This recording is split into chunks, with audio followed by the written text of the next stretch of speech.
कोई हाथ का अंग या हाथ कट जाए तो उसको दोबारा से रीअटैच करना, तो ये हम लोगों की सब स्पेशलिटी में one of the main speciality है, जो सर्विस है जो हम लोग प्रोवाइड करते हैं, जिसको हम रीइम्प्लांटेशन बोलते हैं। साथ में अगर कोई जिसका हिस्सा है या बचपन से बच्चा पैदा हुआ है या कोई एडल्ट है जिसमें वो नहीं है, अंगूठा नहीं होता, किसी में उंगलियां डबल होती हैं, किसी की आपस में जुड़ी हुई होती हैं, तो उन चीज़ों को भी फंक्शनली बेटर बनाने के लिए जो सर्जरी के से उसको ठीक किया जाता है, तो उस टाइप की सारी जो सर्जरीज हैं वो हम लोग करते हैं। तो इस सर्जरीज में मेनली माइक्रो सर्जरी होती है बेसिकली सारी, जिसमें एक हाई मैग्निफिकेशन या फिर माइक्रोस्कोप के अंदर हम लोगों को काम करना पड़ता है।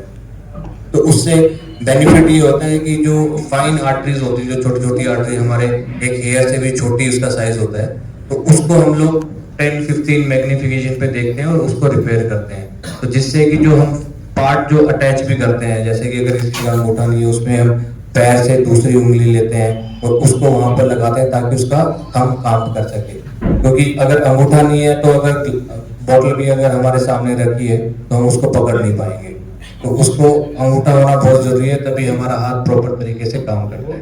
क्योंकि जो थंब है वो हमारे फंक्शन में, अंगूठे के हैंड के फंक्शन में मोर देन 50-60% का हिस्सा रहता है। इसके अलावा जो हम लोग स्पेशलिटीज करते हैं, जैसे कि आप लोगों ने देखा होगा शुगर बहुत ज्यादा कॉमन है, तो डायबिटिक फुट करके एक चीज होती है जिसमें शुगर की वजह से जो पैर होता है वो खराब हो जाता है, तो उसमें अल्सर बन जाते हैं या घाव बन जाता है जो कि अपने आप से ठीक नहीं होता, तो उसको हम लोग फ्लैप हो गए या माइक्रोवेस्कुलर सर्जरीज करके जिसमें उसकी ब्लड सप्लाई बढ़ा के ये सारी सर्विसेज भी हम लोग कर रहे हैं। तो इसमें ये बेसिकली रिकंस्ट्रक्टिव माइक्रो सर्जरी के अंडर आता है। या कोई किसी को चोट लगी है और वो बहुत लंबे समय तक उसका घाव नहीं भर रहा है, या हाथ उसका छोटा है या पैर उसका छोटा रह गया है, तो उसको लेंथनिंग करना, तो ये भी उसी का एक छोटा सा पार्ट रहता है। हम लोग बेसिकली ऑर्थोपेडिक की में वो सारा काम कर रहे हैं जो मेजर जॉइंट्स को छोड़ के, नी हो गया, हिप हो गया या शोल्डर है, तो इनके अराउंड जो सर्जरीज होती है। इनके अलावा जो बाकी छोटा सारा काम है, जैसे हैंड जो हम लोग रिप्लेसमेंट करते हैं, आप लोगों ने नी हिप रिप्लेसमेंट तो बहुत कॉमन सी चीज है। जो हम लोग रिप्लेसमेंट करते हैं उसमें जो फिंगर के जो छोटे छोटे जॉइंट्स होते हैं, इसको हम लोग रिप्लेस करते हैं। जैसे जो गठिया पाई होता है, रूमेटॉइड आर्थराइटिस होता है, या फिर बाद में ऑस्टियोआर्थराइटिस हो जाता है चोट लगने की वजह से, तो उसमें हम लोग इन जॉइंट्स को रिप्लेस करते हैं ताकि जो हैंड के जो फंक्शन है वो नॉर्मल रहे और जो सारी एक्टिविटीज है वो पर्सन दोबारा से नॉर्मली कर पाए।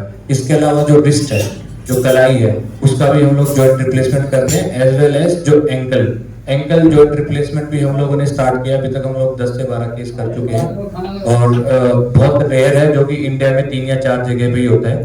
तो उनमें से एक हमारा सेंटर भी है जहाँ पर हम लोग कर रहे हैं, और वो मेरी जो टीम है हम लोग ही उसको कर रहे हैं हमारे सेंटर पे।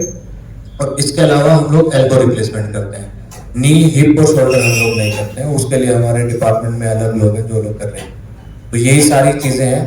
तो बेसिकली मैं मैक्स द्वारका, जो कि एक नया हॉस्पिटल है मैक्स का सुपर स्पेशलिटी, उसमें काम करता हूँ, और हमारी अपनी अलग यूनिट है hand wrist and reconstructive micro surgery की। और करनाल में हम लोग हर महीने के सेकंड थर्सडे को हरियाणा हॉस्पिटल जो कि सेक्टर 7 है उसमें ओपीडी करने आते हैं। तो ये हम लोग यूजुअली जो हमारी ये ओपीडी होती है वो 12 से 3 बजे तक की लिए होती है, और हरियाणा हॉस्पिटल जो कि आपके शहर करनाल में, उन लोगों के साथ हम लोग एसोसिएटेड है, और महीने के every second Thursday we are coming here. तो इस टाइप के जो भी पेशेंट आसपास के एरिया में हैं या फिर शहर में हैं जिनको इन टाइप की कोई दिक्कत है, तो इन सारी सर्विसेज की सब स्पेशलिटी ओपीडी सर्विसेज प्रोवाइड करने के लिए हम लोगों ने मैक्स और हरियाणा हॉस्पिटल के साथ में एसोसिएशन लेके ये स्टार्ट किया है। सर, आपने जो अंगूठे वाली बात की है, इसके अंदर क्या होता है कि अंगूठे की जो शेप है, जो हैंड की एक्चुअल शेप है, वो मिसमैच हो जाता है। कई बार लगता है कि अंगूठा नकली का है। जब उसको यूज करता है पेशेंट, वो जब फंक्शनल हो जाता है दूर से देखने में, मैं वही बता रहा हूँ आपको, वो इनिशियली 1-1.5 साल रहता है। क्योंकि जब पैर का, तो नॉर्मल सी चीज है, पैर का अंगूठा और हाथ का अंगूठे में बहुत डिफरेंस है ना। लेकिन अगर उसको हम वहां पे लगा देते हैं, जब उसको यूज करना शुरू कर देता है, तो 2.5 से 3 साल बाद उसकी जो शेप है, वो जो आकार है, इनफैक्ट जो नाखून की जो शेप है, वो भी लगभग इस जैसी हो जाती है। क्योंकि जो बॉडी की टेंडेंसी है, आप सिंपल सी बात है, जिम जाता है इंसान तो वो जिम में बाइसेप्स बनाता रहता है, तो बाइसेप्स बढ़ती है, तो इसी तरीके से उस अंगूठे को जिस यूज में लाएगा वो उस टाइप का आकार ले लेता है, क्योंकि नीचे पैर में तो प्रेशर लेने के लिए है खाली, तो इसीलिए उसकी शेप वैसी होती है। जब उसको हाथ में हम लोग लगा देते हैं तो 1.5-2 साल बाद जिस तरीके का उसे वो यूज कर रहा है उस तरीके से वो डेवलप हो जाता है, रीशेपिंग और रीडेवलपमेंट होती है उसकी, पर उसमें टाइम लगता है। अगर किसी का हाथ कट जाता है और दूसरा नया हाथ लगाने के लिए आप क्या करते हैं? देखो इंडिया में पहले तो ये चीज तब तक अलाउ नहीं है जब तक किसी के दोनों हाथ नहीं कटे हुए। ये जो हमारी गवर्नमेंट है वो अलाउ नहीं करती, उसके बहुत सारे कारण हैं। अगर हम हाथ किसी और को लगाते भी हैं तो उसको लाइफ टाइम इम्यूनोसप्रेसेंट ड्रग्स पे रहना पड़ता है, मतलब जो उसकी इम्यूनिटी है उसको दबा के रखना पड़ता है, क्योंकि कोई भी दूसरी चीज हम किसी और की उसको लगा रहे हैं तो इम्यूनिटी तो इम्पैक्ट होगी, रिजेक्शन हो जाएगा वरना। तो उसके अगर सिंगल हैंड इन्वॉल्वमेंट है तो उसमें हम लोग रिकमेंड करते हैं आप प्रोसेसेस की तरफ जाओ, जो कि आजकल बहुत एडवांसेस हो गया है, मायो इलेक्ट्रिक हैंड आ गए हैं जिसमें कि fine touch, sharp touch, grasping work करते हैं वो पूरा 100%, उसमें वो सारा मोबाइल बेस्ड है, ऐप बेस्ड होता है। तो जितना पैसा उसको रिप्लेसमेंट में लगता है, अगर सिंगल हैंड है, यही अगर दोनों हाथ हैं तो उस टाइम पे तो फिर करना पड़ता है ऑपरेशन, उसमें हैंड ट्रांसप्लांट करते हैं ना उसमें, लेकिन किसी जैसे कैडेवरिक का ही यूज होता है, किसी जिंदा इंसान का तो ले नहीं सकते और एक हाथ तो ले नहीं सकते। तो इसीलिए जो गवर्नमेंट का रूल है, जो नेशनल जो ऑर्गन ट्रांसप्लांट एसोसिएशन है, उसका जो रूल यही है कि अगर सिंगल हाथ इन्वॉल्व है तो उसमें हम लोग नहीं ले सकते या ये इस टाइप की सर्जरी नहीं कर सकते। तो फिर वो वर्क कैसे करता है? वो तो वर्क तब करते हैं, वो कौन से वाला जो एक लगाते हैं? एक नहीं लगाते ना कभी भी, वही मैं बता रहा हूँ। नहीं, तो आप कह रहे हैं कि जो एक लगाएंगे वो वर्क कैसे करेगा? एक नहीं, जब भी लगाएंगे तो दोनों लगाएंगे। अच्छा। एक जो अगर खाली एक हाथ इन्वॉल्व है तो उस टाइम पे मायो इलेक्ट्रिक जो इलेक्ट्रॉनिक्स के होते हैं वो आर्टिफिशियल जो होता है वो यूज करना, तो वो चिप बेस्ड होता है। तो वो जो आपका जो दूसरा हाथ नॉर्मल है उसकी एक्टिविटीज से ट्रेनिंग की दी जाती है, उस चिप को पहले वहां लगाया जाता है, सारी फंक्शन उसमें रिस्टोर किए जाते हैं, फिर आपके शोल्डर पे वो चिप लगती है जिससे कि वो कनेक्टेड होता है जो प्रोसेसेस हम लगाते हैं, और उसका सारा कंट्रोल आपके मोबाइल में ऐप में होता है। एक बार फुली चार्ज करने के बाद वो 8 घंटे चलता है। आपने शुगर की बात करी कि शुगर के कारण तो वो अस्पताल ले जाया, कितनी देर तक ले जाया जा सकता है कि उसको दोबारा में जोड़ा जा सके? तो अगर मान लो हाथ कट रहा है तो जैसे कि इसमें हमारे अलग अलग लेवल पे अलग अलग टाइम है। अगर कलाई से नीचे है तो 12 घंटे तक हम लोग दोबारा उसको लगा सकते हैं, क्योंकि यहाँ पर मांसपेशियां कम होती है। वही अगर ये खाली उंगलियां हैं तो उंगलियां 24 घंटे तक भी वापस लगाई जा सकती है। और अगर कलाई से कोहनी के बीच में तो उसमें 6 से 7 घंटे तक का टाइम हमारे पास रहता है। सबसे कम समय होता है कोहनी से ऊपर और कंधे के बीच में, जो 4 घंटे के आसपास होता है। जब भी हम इस टाइप का कुछ होता है तो सबसे पहले उसको कैसे लेके जाना है वो सबसे जरूरी है। तो जैसे ही वो कुछ होता है तो जो दूसरा हिस्सा है जो शरीर के साथ में, उसको तो पहले टाइटली आपको बांध देना है ताकि ब्लड लॉस ना हो जाता, क्योंकि वरना वो हिस्सा तो खुला हुआ है, वहां से खून निकलेगा। तो उसको कंप्रेशन देना है, कंप्रेशन बैंडेज दे देनी है, बांध कर छोड़ देना है। जो कटा हुआ अंग है उसको सिंपल जो टैप वाटर है उससे भी आप धो सकते हैं, जरूरी नहीं है कि सलाइन की बोतल ही जरूरी है। रनिंग वाटर से साफ करके एक अलग से उसको पॉली बैग में बांध देना है, और एक उसके अलावा फिर दूसरा बड़ा पॉली बैग लेना है जिसमें आइस डाल देनी है। आइस के बाद जो दूसरा जिसमें हमने अंग को रख के बांधा है वो पॉली बैग रख देना है। तो मेन चीज क्या होती है इसमें, आइस के साथ इसका डायरेक्ट कॉन्टेक्ट नहीं होना चाहिए बॉडी पार्ट का, तो दोनों के बीच में एक बैरियर होना चाहिए, जो कि वो प्लास्टिक का जो बैग है वो बैरियर का काम करता है।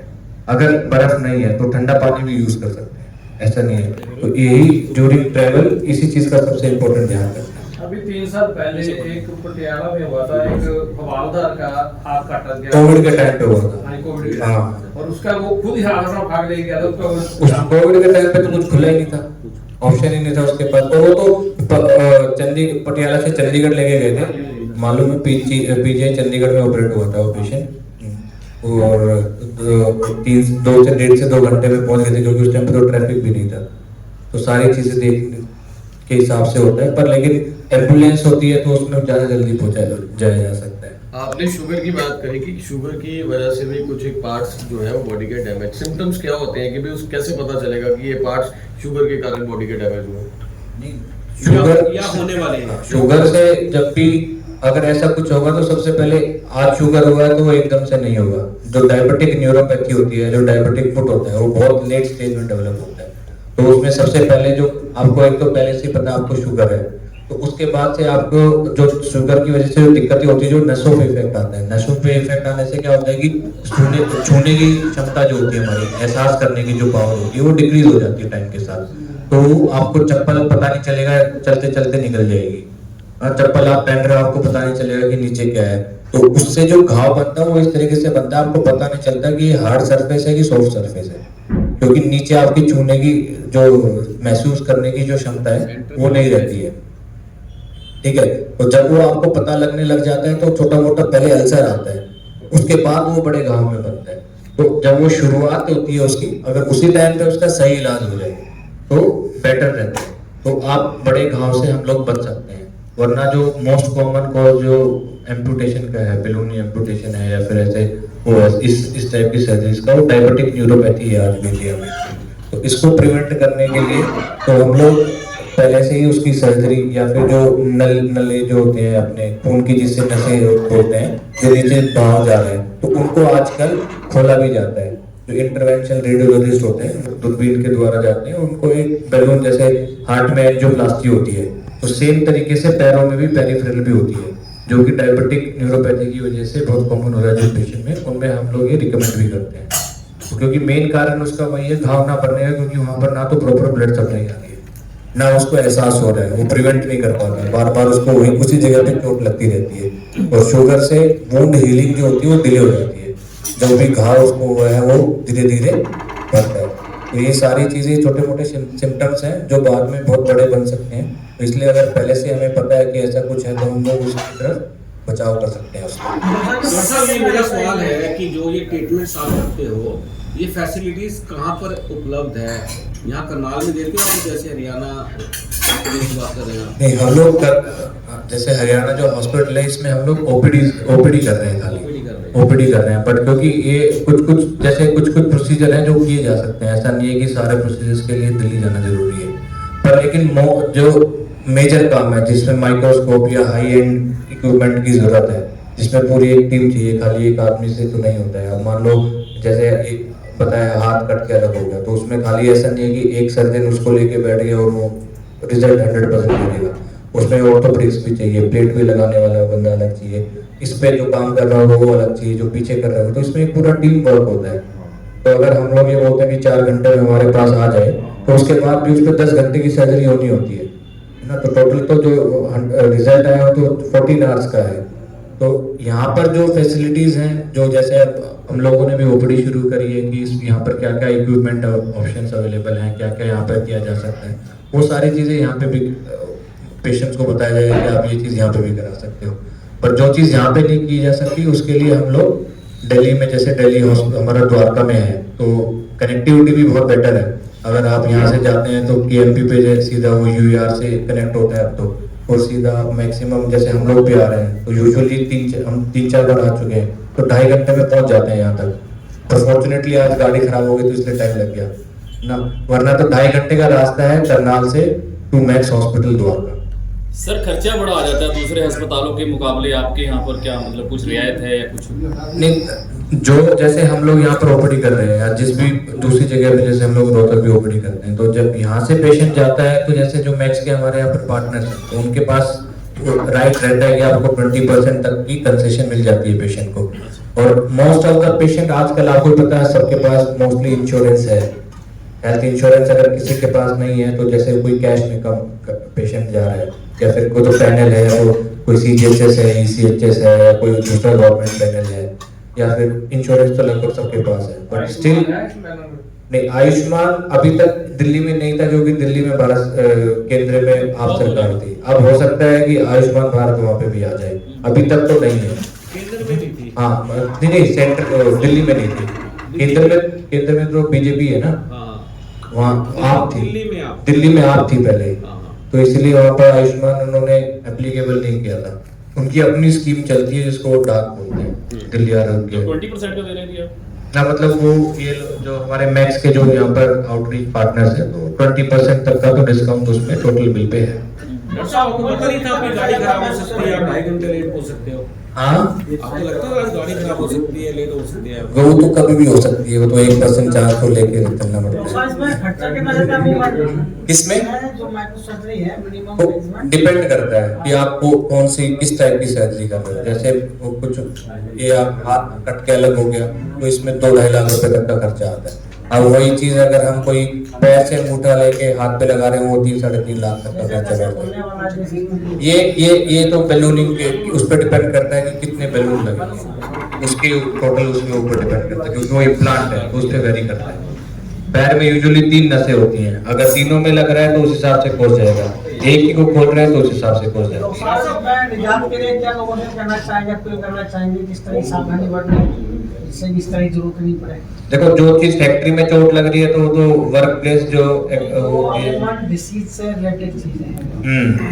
हम तो वही जो चोट उसमें लग जाएगी, आप काम कर रहे हो वर्क प्लेस पे हो, खेत में काम कर रहा है, कोई एग्रीकल्चर वर्क उस रिलेटेड इंजरी है या कोई फैक्ट्री रिलेटेड इंजरी है तो उस टाइम पे तो जो मैक्सिमम एहतियात बरतनी है, जो सारे सेफ्टी रूल्स वहाँ पर हैं तो वो तो आपको लेके चलना ही पड़ेगा। जो डिसीज से संबंधित है, अब डिजीज जैसे अब डायबिटीज है किसी को, तो अगर डायबिटीज है तो अपना प्रॉपर तरीके से शुगर की दवाई लें, टाइमली रूटीनली चेक कराएं, 3 महीने में जो हमारा 3 महीने का जो शुगर की जांच होती है वो कराओ। जो जूते चप्पल ऐसे आते हैं जो कि प्रेशर मेंटेन करके रखते हैं हर टाइप पे, उस टाइप का शू मॉडिफिकेशन करना चाहिए। जो एक नॉर्मल नॉन डायबिटिक पर्सन है जो वो जूता पहनता है या फॉर्मल जो जूते हैं वो उसको नहीं पहनने चाहिए। प्रॉपरली अपना जो चेकअप है, प्रेशर के आजकल चेक होता है, पैरों का भी जो जहाँ जहाँ पे सबसे ज्यादा प्रेशर आ रहा है तो उस हिस्से पे कितनी सेंसिटिविटी है वो सारे भी आजकल एक खड़े होने के बाद वो मशीन सब बता देती है। तो रेगुलरली एटलीस्ट साल में नहीं तो 1.5 साल में तो एक बार चेक कराना चाहिए। और अगर कुछ छोटा मोटा चोट लग जाए या कोई अल्सर हो जाए, कुछ भी ऐसी चीज हो जाती है तो उसका प्रॉपर तरीके से ट्रीटमेंट लेना चाहिए। डॉक्टर साहब, अभी तक आपने कितने अंगूठे चेंज किए हैं? अंगूठे जो पैर से हमने ऊपर लगाए हैं तो अभी तक हमारे 65 के आसपास है total number. All over India से है और पर्टिकुलर कोई स्टेज है, स्टेट है कोई? नहीं ऐसा कुछ नहीं है, हमारे तो आउटसाइड इंडिया भी पेशेंट आते हैं। तो जैसे हम लोग कजाकिस्तान है, मंगोलिया है, उज्बेकिस्तान है, यहाँ पे भी ओपीडी करते हैं। कोई तस्वीर जारी की है आपने किसी कोई वीडियो तस्वीर? सब कुछ है, सारी चीजें हैं वो आपको दे देंगे, इनको दे देंगे, वो आपको शेयर कर देंगे। जो पेशेंट पे जैसे प्री कैसा दिखता है, पहले हाथ कैसा दिखता है, बाद में हाथ कैसा दिखता है, वो सारी चीजें हैं। वेबसाइट नहीं है उसमें डली? वेबसाइट है, वेबसाइट पे यूजुअली हम लोग अवॉइड करते हैं डालना क्योंकि पेशेंट सेंसिटिव होता है। बट हाँ, जो हमारा यूट्यूब चैनल है उस पर सब कुछ है। मैक्स की वेबसाइट पे नहीं है बट लेकिन जो हम लोगों का अपना पर्सनल है उस पे है। किस नाम से है जी? डॉक्टर नीरज गोदारा के नाम से ही है। गोदारा? हाँ।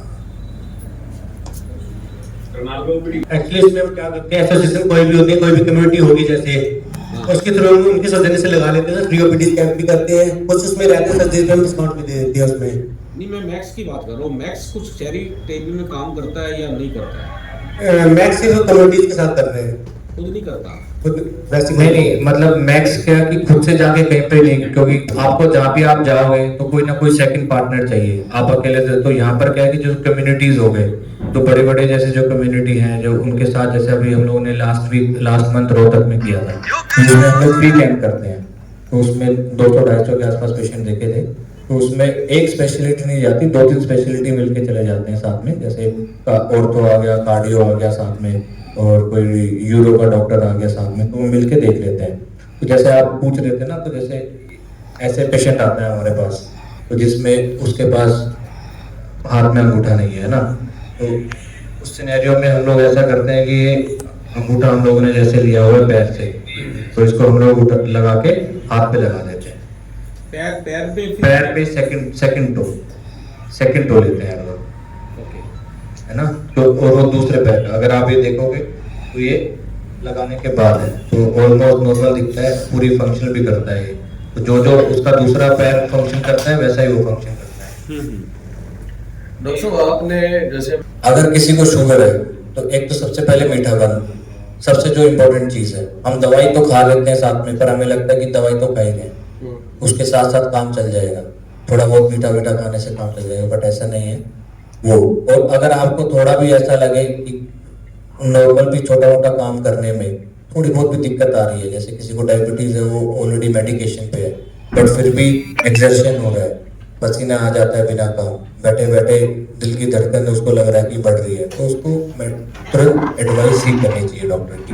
क्योंकि ये सारी चीजें ऐसी होती हैं कि हमें ऐसा लगता है कि जी नहीं, हम तो दवाई खा रहे हैं, हमें कोई दिक्कत नहीं होगी। जो हम चेक कर रहे हैं उस टाइम पे ब्लड वो पेरीफ्री में दिखाता है, वो उस टाइम की आपको वैल्यू बता रहा है कि आपका कितना है। हो सकता है आपने 3 घंटे पहले खाना खाया हो तब आप चेक कर रहे हो, तुरंत आपने खाया है, जो खाना खाया है उसमें कितनी शुगर की क्वांटिटी है वो भी कुछ नहीं पता होता।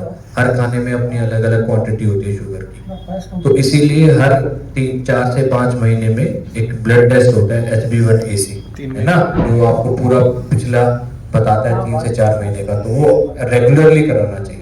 अगर उसमें थोड़ा भी ऊपर नीचे लगता है तो जो आपका शुगर का डॉक्टर है उससे आपको सलाह लेनी चाहिए, और अगर दवाई में चेंज कराना है तो कराना चाहिए। और खासकर जितने भी पेशेंट जो डायबिटीज हैं तो उनको 15 से 20 मिनट जरूर वर्कआउट करना चाहिए, भले वो योगा की फॉर्म में करें, नॉर्मल चल के करें, बैठ के मेडिटेट करें, किसी भी टाइप की स्पोर्ट्स एक्टिविटी में करें, पर उनको 15 to 20 मिनट्स मिनिमम वर्कआउट करना बहुत ज़रूरी है। उससे आपकी बॉडी का जो मेटाबॉलिज्म है वो बहुत बेटर रहता है। दवाई खाली हम लोग 100% दवाई पर डिपेंडेंट नहीं हो सकते, तो बॉडी का जो मेटाबॉलिज्म है वो तो आपको खुद ही मेंटेन करना पड़ेगा। तो उनके लिए सबसे इम्पोर्टेंट, अगर सारी चीज़ों में कोई एक राय होगी तो वो यही होगी, तो 15 to 20 मिनट्स अपने शरीर के लिए ज़रूर निकालें, वो सबसे ज़रूरी चीज़ है। डॉक्टर साहब